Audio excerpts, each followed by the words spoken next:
Juice to ethanol, ಆಮೇಲೆ 3 ಥರದ ethanol ಮಾಡ್ತೀವಿ ಕಬ್ಬಿನದಲ್ಲಿ. ಒಂದು ಜ್ಯೂಸ್ ಟು ಇಥನಾಲು, ಒಂದು ಶೆರಪು, ಇನ್ನೊಂದು ಕಾಕಂಬಿ. 3 ಥರ ಮಾಡ್ತೀವಿ. 3 ರೇಟ್ ಮಾಡಿದ್ದಾರೆ ಅಧ್ಯಕ್ಷರೇ. ಈ ಸಲಕ್ಕೆ ಏನು ಮಾಡಿದ್ದಾರೆ ಅಂದರೆ ಅಧ್ಯಕ್ಷರೇ, ಎಷ್ಟು ದೇಶದಲ್ಲಿ ಆಯಾ ರಾಜ್ಯದಲ್ಲಿ ಪ್ರೊಡಕ್ಷನ್ ಆಗುತ್ತೆ ಇಥನಾಲ್, ಯಾವ್ಯಾವ ರಾಜ್ಯಕ್ಕೆ ಎಷ್ಟು ಪ್ರಮಾಣದಲ್ಲಿ ತಗೋಬೇಕು ಅಂತಕ್ಕಂಥ ತೀರ್ಮಾನ ಒಂದೇ ಆಗ್ಬೇಕಲ್ಲ ಡಾಕ್ಟ್ರೆ? ಇಡೀ ದೇಶಕ್ಕೆ ಒಂದೇ ಕಾನೂನು ತರಬೇಕಲ್ಲ, ಒಂದೇ ರೂಲ್ಸ್ ಬರ್ಬೇಕಲ್ಲ. ಈಗ ಬಡವರಿಗೆ ಅಕ್ಕಿ ಕೊಡ್ತೀವಿ ಅಂದ್ರೆ ಒಬ್ಬ ಬಡವನಿಗೆ 10 kg, ಒಬ್ಬ ಬಡವನಿಗೆ 2 kg ಕೊಟ್ರೆ ನೀವೇನಂತೀರ ಅವಾಗ? ಸಿದ್ದರಾಮಯ್ಯ ಸರ್ಕಾರ ಅನ್ಯಾಯ ಮಾಡ್ತಾ ಇದೆ, ತಾರತಮ್ಯ ಮಾಡ್ತಾ ಇದೆ, ಒಂದು ಕಣ್ಣಿಗೆ ಸುಣ್ಣ ಒಂದು ಕಣ್ಣಿಗೆ ಬೆಣ್ಣೆ ಅಂತೇಳಿ ನೀವು ಭಾಷಣ ಮಾಡ್ತೀರಿ. ಇವತ್ತೇನಾಗಿದೆ ಅಧ್ಯಕ್ಷರೇ, ಇವತ್ತು ಗುಜರಾತದಲ್ಲಿ ಪ್ರೊಡಕ್ಷನ್ ಆಗ್ತಕ್ಕಂಥ ಇಥನಾಲ್ 100% ತಗೋತಾರೆ, 100% ತಗೋತಾರೆ. ಉತ್ತರ ಪ್ರದೇಶದಲ್ಲಿ ಇರ್ತಕ್ಕಂಥ ಇಥನಾಲ್ ಏನು ಪ್ರೊಡಕ್ಷನ್ ಆಗುತ್ತಲ್ಲ 69% ತಗೋತಾರೆ. ಮಹಾರಾಷ್ಟ್ರದಲ್ಲಿ ಉತ್ಪನ್ನ ಆಗ್ತಕ್ಕಂಥ ಇಥನಾಲ್ ಅನ್ನ 65% ತಗೋತಾರೆ. ಕರ್ನಾಟಕದಲ್ಲಿ ಉತ್ಪನ್ನ ಆಗಿರ್ತಕ್ಕಂಥ ಇಥನಾಲ್ ಅನ್ನ ಇವತ್ತು ಕೇಂದ್ರ ಸರ್ಕಾರ ತಗೊಳ್ತಕ್ಕಂಥದ್ದು ಬರೇ 30%. ನನಗೆ ಸಿಕ್ಕಿರೋದು, ನನ್ನ ಕಾರ್ಖಾನೆಗೆ ಸಿಕ್ಕಿರೋದು 30% ಅಧ್ಯಕ್ಷರೇ.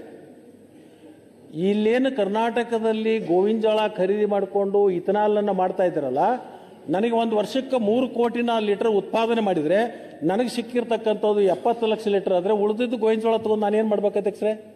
ನಾನು ಗೊಂಜಾಳ ಖರೀದಿ ಮಾಡೋದು ನಿಲ್ಲಿಸಿದೆ ಅಂದರೆ ಏನು ಮಾಡೋದು ಅಂತ ತಗೊಂಡು? ಅಶೋಕಣ್ಣ ಒಬ್ಬ ಊಟಕ್ಕೆ ಬರ್ತಾನಂತಂದ್ರೆ ಅವಾಗ 3 ರೊಟ್ಟಿ, ನನಗೆ 3 ರೊಟ್ಟಿ ನಾನು ಮಾಡ್ತೀನಿ. ಅಶೋಕಣ್ಣ ಊಟಕ್ಕೆ ಬರೋದಿಲ್ಲ ಅಂತಂದ್ರೆ ನನಗೆ ಬೇಕಾದಷ್ಟು 3 ರೊಟ್ಟಿ ಮಾಡ್ಕೋತೀನಿ ನಾನು. ಇನ್ನು 3 ರೊಟ್ಟಿ ಯಾಕೆ ಮಾಡ್ಬೇಕು ನಾನು? ಉದಾಹರಣೆ ಕೊಡ್ತೀನಿ, ನಾ ಕರೆದ್ರೆ ನೀವು ಬರೋದಿಲ್ಲ ಮಾತು ಬೇರೆ.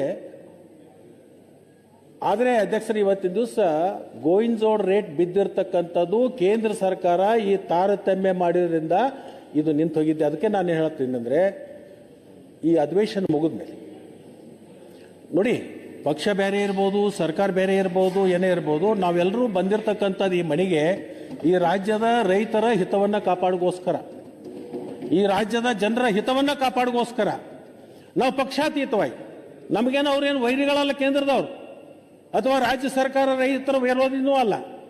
ನಾವೆಲ್ಲರೂ ಸೇರೋಣ, ದಿಲ್ಲಿಗೆ ಹೋಗೋಣ, ಇಡೀ ದೇಶಕ್ಕೆ ಒಂದೇ ಸಮನಾಗಿ ನೀವು ಇಥನಾಲ್ ಅನ್ನು ತಗೊಳ್ತಕ್ಕಂಥ ಕೆಲಸ ಮಾಡಬೇಕು. ಮತ್ತು ಸಕ್ರೆ ಧಾರಣೆಯನ್ನು ಇವತ್ತು ಗ್ರಾಹಕರಿಗೆ 40 ರೂಪಾಯಿ ಮತ್ತು ಡೊಮೆಸ್ಟಿಕ್ ಇರ್ತಕ್ಕಂಥದ್ದು ಒಂದು ರೇಟ್, ಏನು ಗ್ಯಾಸ್ ಥರ ಮಾಡ್ತಾರಲ್ಲ ಆ ಥರ 2 ರೇಟ್ಗಳನ್ನು ಮಾಡಲಿಕ್ಕೆ ಒಂದು ಮನವಿಯನ್ನು ಮಾಡೋಣ. ನೀವು ಹಠಕ್ಕೆ ಬಿದ್ದು ನಮ್ಮ ರಾಜ್ಯದಿಂದ ಆಯ್ಕೆಯಾಗಿ ಹೋಗಿರ್ತಕ್ಕಂಥ ಎಲ್ಲ ಲೋಕಸಭಾ ಸದಸ್ಯರಿಗೆ ನೀವು ಕೂಡಿ ಒಂದು ಅಲ್ಲಿ ಸಭೆ ಕರೆದುಕೊಂಡು ಮುಖ್ಯಮಂತ್ರಿಗಳ ಅಧ್ಯಕ್ಷತೆಯಲ್ಲಿ ಆ ಎಲ್ಲ ಲೋಕಸಭಾ ಸದಸ್ಯರು ಕೂಡ ಒಂದು ಒಕ್ಕರಲಿನಿಂದ, ನಮ್ಮ ರಾಜ್ಯದಿಂದ ಆಯ್ಕೆಯಾಗಿರ್ತಕ್ಕಂಥ ಎಲ್ಲ ಲೋಕಸಭಾ ಸದಸ್ಯರು ಒಕ್ಕರಲಿಂದ ಕೇಂದ್ರ ಸರ್ಕಾರಕ್ಕೆ ಒತ್ತಡ ಹಾಕಿದರೆ ಇದಕ್ಕೆ ಪರಿಹಾರ ಸಿಗುತ್ತೆ. ಅದಕ್ಕೆ ದಯಮಾಡಿ ನಾನು ವಿರೋಧ ಪಕ್ಷದ ನಾಯಕರಿಗೆ ಇಷ್ಟೇ ಕೇಳ್ತೀನಿ, ನೀವು ಇದಕ್ಕೆ ಸಹಕಾರವನ್ನು ಕೊಡಬೇಕು. ಯಾವಾಗ ಮುಖ್ಯಮಂತ್ರಿಗಳು ಆಲ್ ಪಾರ್ಟಿ ಡೆಲಿಗೇಷನು ಅಥವಾ ಎಲ್ಲ ಲೋಕಸಭಾ ಸದಸ್ಯರ ಒಂದು ಕರೆದು ಸಭೆ ಮಾಡ್ಬೇಕಂತಾರೆ, ಅವಾಗ ನೀವು ಕೂಡ ಬರಬೇಕು. ಕೇಂದ್ರ ಸರ್ಕಾರದಿಂದ ಈ ಸವಲತ್ತನ್ನು ನಮಗೆ ಕೊಡಿಸುವಂಥ ಕೆಲಸವನ್ನು ನೀವು ಮಾಡಬೇಕು ಅಂತಕ್ಕಂಥ ವಿನಂತಿಯನ್ನು ನಾನು ರೈತರ ಪರವಾಗಿ ನಿಮಗೊಂದು ವಿನಂತಿಯನ್ನು ಮಾಡ್ತೀನಿ. ಅಧ್ಯಕ್ಷರೇ, ಇನ್ನೊಂದು, ಈ ಹಾರ್ಟಿಕಲ್ಚರ್ ಡಿಪಾರ್ಟ್ಮೆಂಟ್ ಇದೆ. ಗೋವಿನ ಜೋಳ ಆಯಿತು, ಕಬ್ಬಾಯಿತು, ರೇಟ್ ಸಿಗಬೇಕಾಗ್ಯದ. ಇನ್ನು ಹಾರ್ಟಿಕಲ್ಚರ್ ಡಿಪಾರ್ಟ್ಮೆಂಟ್ ಅಂತ ಇದೆ. ಇಲ್ಲೊಂದು ಹಾರ್ಟಿಕಲ್ಚರ್ ಯೂನಿವರ್ಸಿಟಿ ಮಾಡಿದ್ದಾರೆ, ಶಿವಾನಂದ ಪಾಟೀಲ್ ಗೊತ್ತು, ಎಲ್ಲಿ? ಬಾಗಲಕೋಟೆ. ಅವ್ರು ಏನು ಮಾಡ್ತಾ ಇದ್ದಾರೆ ಅನ್ನೋದು ನಮಗೆ ಅರ್ಥ ಆಗ್ತಾ ಇಲ್ಲ. ಹಾರ್ಟಿಕಲ್ಚರ್ ಯೂನಿವರ್ಸಿಟಿ ಅವರು ಲಕ್ಷಾಂತರ ರೂಪಾಯಿ ಸಂಬಳ ತಗೊಂಡು ಏನು ಮಾಡ್ತಾ ಇದ್ದಾರೆ ಗೊತ್ತಾಗ್ತಾ ಇಲ್ಲ. ನೋಡಿ, ಈ ಭಾಗದಲ್ಲಿ ಬಿಜಾಪುರ, ಬಾಗಲಕೋಟೆ ಮತ್ತು ಬೆಳಗಾಂ ದ್ರಾಕ್ಷಿ, ದಾಳಂಬ್ರಿ ಅತಿ ಹೆಚ್ಚು ಬೆಳೀತಕ್ಕಂಥದ್ದು. ದ್ರಾಕ್ಷಿ, ದಾಳಂಬ್ರಿ. ಅಧ್ಯಕ್ಷರೇ, ದಾಳಂಬಿ ಬೆಳಿಲಿಕ್ಕೆ ಹತ್ತಿನ ಸುಮಾರು 50 ವರ್ಷ ಆಯ್ತು.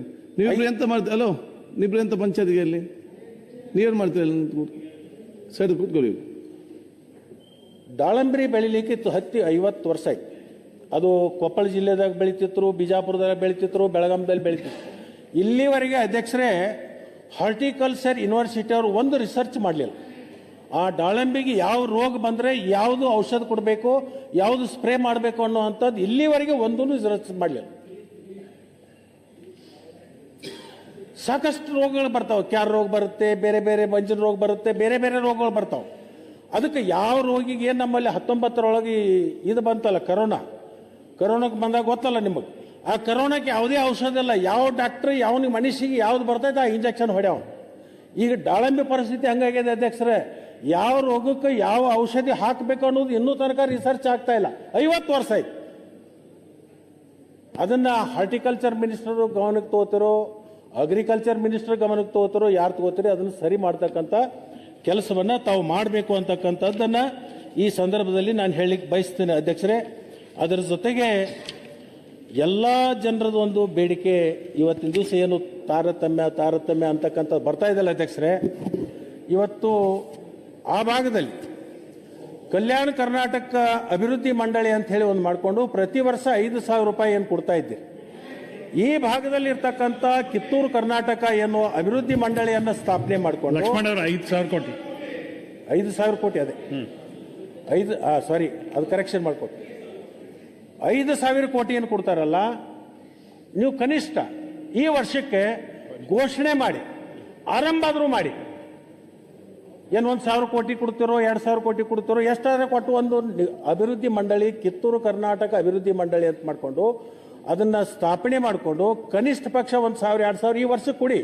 ಆಮೇಲೆ ವರ್ಷ ಅದನ್ನ ಹೆಚ್ಚು ಮಾಡ್ತಕ್ಕಂಥ ಕೆಲಸ ರಾಜ್ಯ ಸರ್ಕಾರ ಮಾಡಬೇಕು ಅಂತಕ್ಕಂಥದ್ದನ್ನ ಈ ಸಂದರ್ಭದಲ್ಲಿ ನಾನು ಹೇಳಲಿಕ್ಕೆ ಬಯಸ್ತೀನಿ ಅಧ್ಯಕ್ಷರೇ. ಅದರ ಜೊತೆಗೆ ಅಧ್ಯಕ್ಷರೇ, ಈ ಭಾಗದಲ್ಲಿ ಈ ವಿಶೇಷವಾಗಿ ಉತ್ತರ ಕರ್ನಾಟಕ ಬಹಳ ದೊಡ್ಡ ಪ್ರಮಾಣದಲ್ಲಿ ಜೈನ ಸಮುದಾಯ ಇಲ್ಲಿರ್ತಕ್ಕಂಥ ಉತ್ತರ ಕರ್ನಾಟಕದ ಆ ಭಾಗದಲ್ಲಿ ಎಲ್ಲ ಅವರು ಗುಜರಾತಿಗಳು, ಮಾರ್ವಾಡಿಯರು ಆ ಕಡೆ ಇರ್ತಕ್ಕಂಥದ್ದು ಅದು ಬೇರೆ.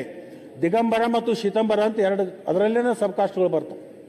ಈ ಕಡೆ ಎಲ್ಲ ಇರ್ತಕ್ಕಂಥದ್ದು ದಿಗಂಬರ, ಆ ಕಡೆ ಇರ್ತಕ್ಕಂಥದ್ದು ಶೀತಂಬರ. ಹಿಂದಿನ ಅಧಿವೇಶನ ಸಂದರ್ಭದಲ್ಲಿನೂ ಕೂಡ ಅವತ್ತು ಅಲ್ಪಸಂಖ್ಯಾತರ ಸಚಿವರಿಗೆ ಕೂಡ ಗಮನವನ್ನು ಸೆಳೆದಿದ್ದೀವಿ. ಈಗೂ ಮತ್ತೆ ಪುನಃ ಗಮನವನ್ನು ಸೆಳಿತೀವಿ. ಅದೇ ಫಂಡದಲ್ಲಿ ಅವರಿಗೆ ಪ್ರತ್ಯೇಕವಾಗಿರ್ತಕ್ಕಂಥ ಒಂದು ಅಭಿವೃದ್ಧಿ ಮಂಡಳಿ ಮಾಡಿ ಅವರಿಗೆ ಶಿಕ್ಷಣಕ್ಕೆ ಮತ್ತು ಯಾವುದ್ಯಾವುದಕ್ಕೆ ಅವ್ರಿಗೆ ಬಡವರು ಇರ್ತಾರೆ ಅವ್ರಿಗೆ ಉಪಯೋಗ ಆಗಲಿಕ್ಕೆ ಒಂದು ಪ್ರತ್ಯೇಕವಾಗಿರ್ತಕ್ಕಂಥ ಒಂದು ಅಭಿವೃದ್ಧಿ ಮಂಡಳಿ ಮಾಡಬೇಕು ಅಂತ ಹೇಳಿ ಅದು ಅವರಲ್ಲಿ. ಅದೇ ಸಚಿವರಿಗೆ ಇನ್ನೊಂದು ನಾನು ವಿನಂತಿ ಮಾಡ್ತೀನಿ, ನೀವು ಅಲ್ಪಸಂಖ್ಯಾತರು ಇದೆ, ಯಾರು ನಮ್ಮ ಅಲ್ಪಸಂಖ್ಯಾತರ ಸಚಿವರಾಗಿರ್ತಕ್ಕಂಥವ್ರು ಅಲ್ಪಸಂಖ್ಯಾತರು ಇದೆ, ಮುಸ್ಲಿಂ ಸಮಾಜ.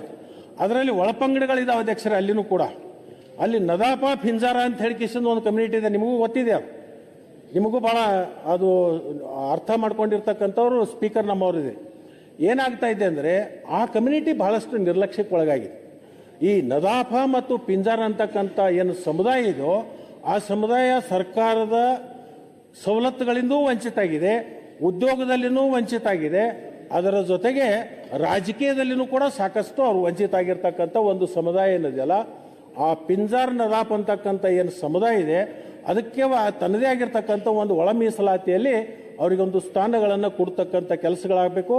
ಅವ್ರಿಗೋಸ್ಕರನೇ ಒಂದು ಅಭಿವೃದ್ಧಿ ಮಂಡಳಿಯನ್ನು ಮಾಡಿಕೊಂಡು ಈಗಿರ್ತಕ್ಕಂಥದ್ರಲ್ಲೇ ನೀವು ಹಣ ತೆಗೆದಿಟ್ಕೊಂಡು ಅವ್ರಿಗೆ ಪ್ರತ್ಯೇಕವಾಗಿರ್ತಕ್ಕಂಥ ಅಭಿವೃದ್ಧಿ ಮಂಡಳಿ ಮಾಡಿ ಅವರಿಗೆ ನ್ಯಾಯ ಕೊಡಿಸುವಂಥ ಕೆಲಸವನ್ನು ಕೂಡ ತಾವು ಮಾಡಬೇಕು ಅಂತ ಹೇಳಿ ಈ ಒಂದು ಸಂದರ್ಭದಲ್ಲಿ ನಾನು ಕೇಳಿಕೊಂಡು ನಾನು ಶಿವಾನಂದ ಪಾಟೀಲ್ರಿಗೆ ಇನ್ನೊಂದು ಸಲ ಕೊನೆಯದಾಗಿ ನಾನು ವಿನಂತಿಯನ್ನು ಮಾಡ್ಕೋತೀನಿ.